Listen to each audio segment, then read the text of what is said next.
Hai semua, ini adalah Miss Polly dan ini adalah video perbincangan bagi soalan tutorial untuk chapter 14 AC Circuits.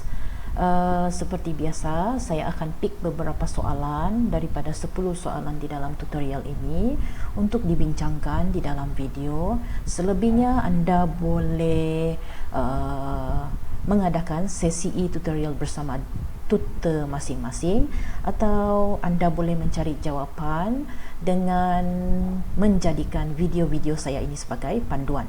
Soalan yang saya akan pick ini adalah soalan yang akan membantu anda untuk menyelesaikan soalan-soalan lain juga.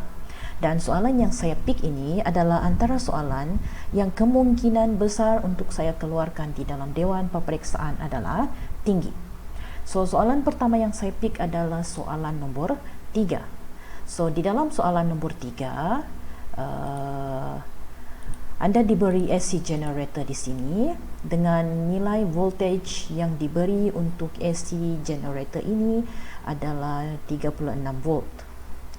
Kemudian ingat, untuk AC, sebelum saya meneruskan perbincangan ini, sekali lagi untuk video-video contoh dan untuk video-video tutorial saya akan menggunakan bahasa Melayu dan mungkin sedikit sebanyak di sana dan di sini menggunakan bahasa English supaya semua faham. Baiklah, sekali lagi saya ulang. So, anda diberikan AC supply di sini dengan nilai voltage 36 volt dan juga frekuensi untuk AC ini adalah 60 Hz. Untuk pengetahuan anda, AC adalah satu-satunya power supply yang sangat banyak dipengaruhi oleh frekuensi. Oleh itu, apabila anda diberikan informasi tentang AC di sini, anda akan diberikan lengkap dengan voltage dan juga frekuensinya. Kemudian AC supply ini disambungkan dengan kapasitor dengan nilai kapasitor tersebut adalah 12 milifarad. So, tukarkan siap-siap 12 mili itu kepada SI unit. So, kamu sepatutnya akan dapat 12 kuasa negatif 6 farad. So, soalan pertama anda diminta mencari capacitive reactance. So, apa itu capacitive reactance? Capacitive reactance itu adalah nilai resistance yang dipunyai oleh capacitance. Dan simbol untuk capacitive reactance adalah XC. So, untuk mencari nilai XC, saya sudah jelaskan di dalam beberapa video contoh dan juga nota saya. XC dicari menggunakan rumus ini, di mana XC is equal to 1 dibahagi dengan 2 pi didarab dengan frekuensi didarab dengan nilai capacitance. So, setiap unknown di dalam equations ini telah diberi untuk anda. Jadi, gantikan sahaja nilainya ke dalam persamaan tersebut. Anda akan dapat sepatutnya capacitive reactance anda adalah equal to 221 ohm. Okay, so simbol untuk atau SI unit untuk capacitive reactance adalah sama juga dengan resistance, kerana nilai capacitive reactance ini sendiri adalah nilai resistance, namun nilai resistance ini dipunyai oleh capacitance. So, anda telah selesai soalan A. Saya teruskan dengan soalan B. Soalan B, anda disuruh mencari nilai RMS current atau IRMS.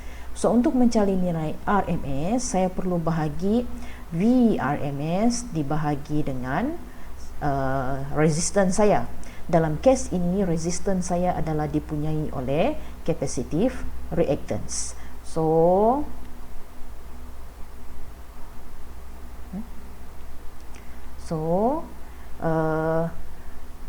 Substitute ataupun gantikan sahaja nilai VRMS saya. VRMS saya adalah 36 V dibahagi dengan XC saya adalah 221.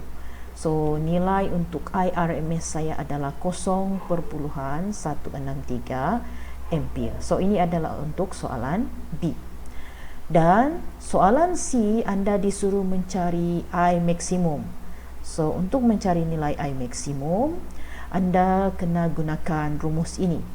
Punca kuasa 2 didarab dengan I RMS. So, saya sudah cari I RMS di soalan B. So, sekali lagi gantikan nilai I RMS di sini. Anda sepatutnya akan dapat nilai I maksimum anda adalah 0.231 ampere.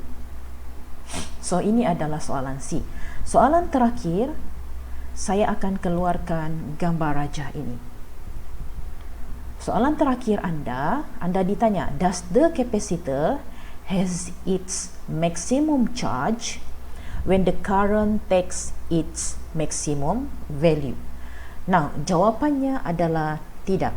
Okay, ini adalah jawapan untuk D. Kenapa tidak? Kalau anda recall kembali nota saya, di dalam kapasitor ataupun ice, current saya akan mendahului nilai EMF saya sebanyak 90 degree. Ini apabila kapasitor saya disambungkan di dalam AC power supply. So, ini bermaksud graf saya untuk ini adalah seperti di dalam gambar rajah saya sekarang. Jika anda perhatikan, apabila nilai I saya atau current saya sekarang berada di dalam keadaan maksimum, so let's say dia berada di dalam keadaan maksimum pada T equal to 5 minit, nilai voltage saya baru sahaja naik. So, apabila nilai voltage saya berada di dalam keadaan maksimum pula, saya dapati nilai current saya berada pada keadaan zero dan sebaliknya. Oleh yang demikian, apabila nilai current saya berada di dalam keadaan maksimum, nilai voltage saya tidak akan berada di dalam keadaan maksimum. Hence, nilai Q saya juga tidak akan berada di dalam keadaan maksimum. So, itu adalah jawapan untuk soalan D.